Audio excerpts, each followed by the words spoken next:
अस्सलाम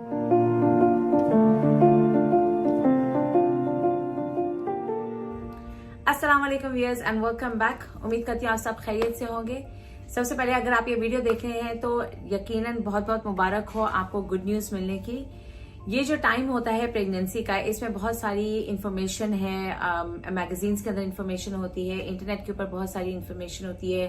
गूगल आप खोलो तो आपका दिमाग खराब होना शुरू हो जाता है कि मुझे क्या करना चाहिए और क्या नहीं करना चाहिए।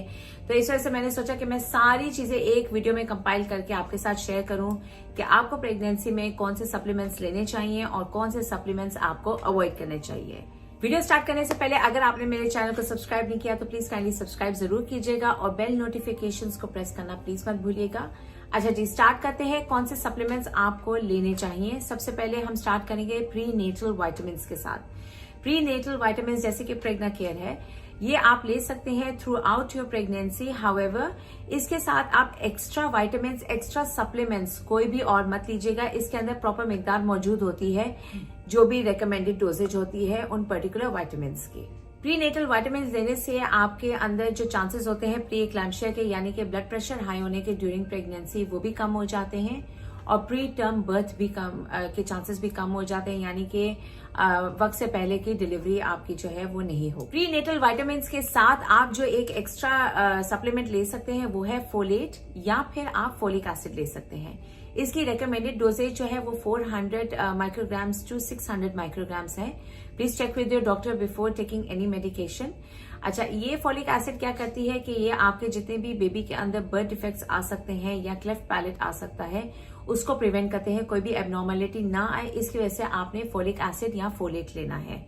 ये दोनों प्रेगनेंसी से 3 महीने पहले भी आप ले सकते हैं, जब आप प्रेग्नेंट होने के लिए ट्राई कर रहे होते हैं, तो उस टाइम पे भी आप ये दोनों prenatal vitamin as well as folic acid या फोलेट, आप ये दोनों चीजें ले सकते हैं। थर्ड सप्लीमेंट है आयरन। अच्छा, आयरन आपने तभी लेना है अगर आप एनीमिक हैं या आपको डॉक्टर ने कहा है कि आपने आयरन लेना है। आयरन लेना इसलिए बहुत ज्यादा जरूरी है क्योंकि ये बेबी की ग्रोथ में बहुत ज्यादा हेल्प करता है। उसके अलावा जो प्लेसेंटा है, यानी कि जो कनेक्शन होता है मदर और बेबी के दरमियान में, ये उसकी डेवलपमेंट में भी बहुत ज्यादा हेल्प करता है। अच्छा, आयरन लेते हुए आपने इस बात का एहतियात जरूर करनी है कि डॉक्टर की रिकमेंडेशन के बगैर आयरन प्लीज मत लीजिएगा, क्योंकि आयरन के साइड इफेक्ट्स होते हैं जिसमें कॉन्स्टिपेशन होती है, वॉमिटिंग होती है और बहुत सारे और भी साइड इफेक्ट्स होते हैं। नेक्स्ट सप्लीमेंट जो है वो है विटामिन डी। विटामिन डी मैंने अपनी पिछली वीडियोस में भी बताया था कि कंसेप्शन के लिए बहुत ज्यादा इंपॉर्टेंट है विटामिन डी। उसके अलावा जब आप प्रेग्नेंट हो जाएं तब भी विटामिन डी बहुत ज्यादा इंपॉर्टेंट है। या तो आप डायरेक्ट थ्रू सनलाइट ले सकते हैं या आप इसके 600 इंटरनेशनल यूनिट के सप्लीमेंट्स ले सकते हैं डेली।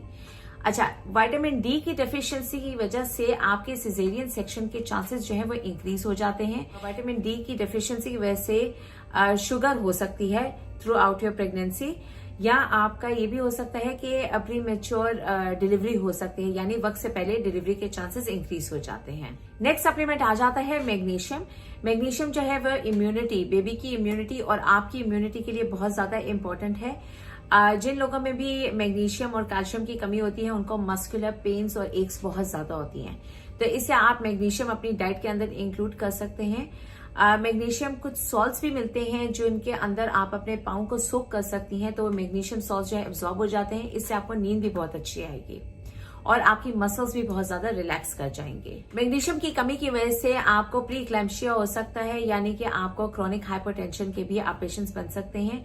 उसके अलावा प्री मैच्योर लेबर हो सकता है, यानी कि वक्त से पहले आपकी डिलीवरी हो जाए। नेक्स्ट सप्लीमेंट है वो है जिंजर। जिंजर तो सारों को पता है, अदरक का कावा कहते हैं, पिए आप, क्योंकि आपको नोजिया और वॉमिटिंग नहीं होगी प्रेगनेंसी में। ये बिल्कुल सच है, जिंजर इज रियली गुड, आपको जिंजर कंज्यूम करना चाहिए। लेकिन हमेशा जो भी सप्लीमेंट्स मैंने अभी तक मेंशन किए हैं उनकी एक प्रॉपर डोजेज होती है जो आपने लेनी होती है। कुछ मैंने मेंशन भी कर दी है, ये आपने उस रिकमेंडेड डोज से ज्यादा एक्सीड नहीं करना है, क्योंकि जो भी चीज एक्स्ट्रा आपकी बॉडी के अंदर मौजूद होगी that is not good for your health. अच्छा जी, अब हम बात करेंगे कौन से सप्लीमेंट्स, ऐसे 2 सप्लीमेंट्स मैं आपको बताऊंगी जो आपने कंप्लीटली अवॉइड करने हैं प्रेगनेंसी में। नंबर 1 है विटामिन ए एंड नंबर 2 है विटामिन ई। अच्छा, ये दोनों सप्लीमेंट्स जो है वो फैट सॉल्युबल सप्लीमेंट्स हैं, यानी कि जब ये आप लेते हैं तो इनकी जो भी एक्सेस अमाउंट है, जितनी भी एक्सेस क्वांटिटी आपके ब्लड के अंदर मौजूद होगी, वो सारी जाके लिवर के अंदर डिपॉजिट हो जाती है, यानी कि लिवर के अंदर विटामिन ए और विटामिन ई स्टोर होना शुरू हो जाता है।